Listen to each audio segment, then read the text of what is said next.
This is the third in my alternate history book review series. 11/22/63 by Stephen King is a different kind of alternate history from the others previously mentioned on this show. It's primarily a time travel narrative, with the goal being the changing of history into an alternate history. The actual alternate history itself is brief and at the end.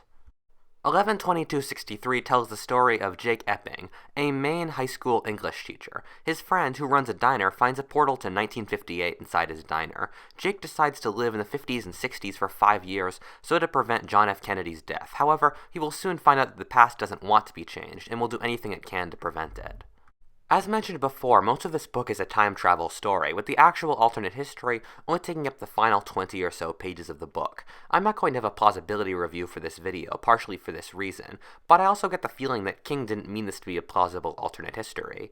The alternate history in this book is trying to make a point of the nature of the world and reality. Explaining how, though, spoils the book, and so I'm going to leave it at that. Trying to judge that kind of alternate history by my normal parameters is like trying to rank a cat on how well it can pull a cart, judging something for what it's not made for.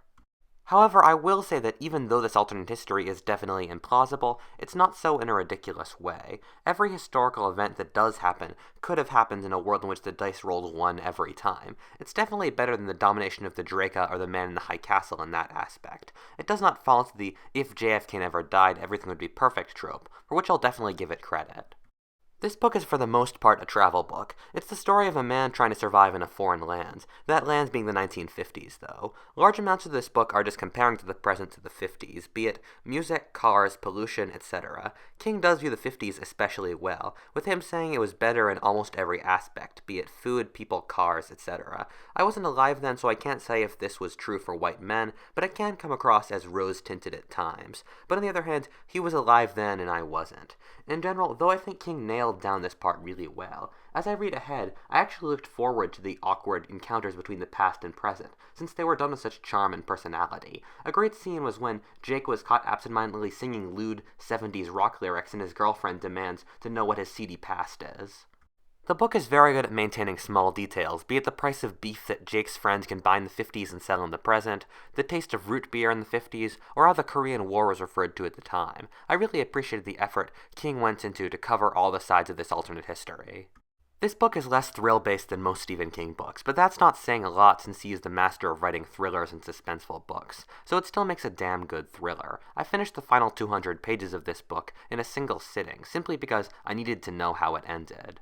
Speaking of thrills, I wasn't entirely happy with the reveal of the climax. The build-up was far too great for the reveal that existed. Everything was explained, quite well in fact, but at parts of this book, it was veering towards a horror novel in style with subplots of dark eldritch forces that were never fully explained in the book. There are things that are hyped up that don't turn out to be important in the end. Whether or not this was sloppy writing or an intentional red herring, though, I can't tell you. It actually often becomes an issue with Stephen King books that he offers glimpses into eldritch darknesses that he never fulfills or explains. One who searches for meaning in a Stephen King book will often be disappointed. The man's a master storyteller, not a philosopher. The ending also felt rushed. So much is packed into the final 20 pages that it will rock your head, while there are 100-page gaps in the middle that are just culture shock adventuring. As a writer, I understand that writing the end is the hardest part, with you just wanting to finish, but I thought this book needed an extra 10 pages to wrap up.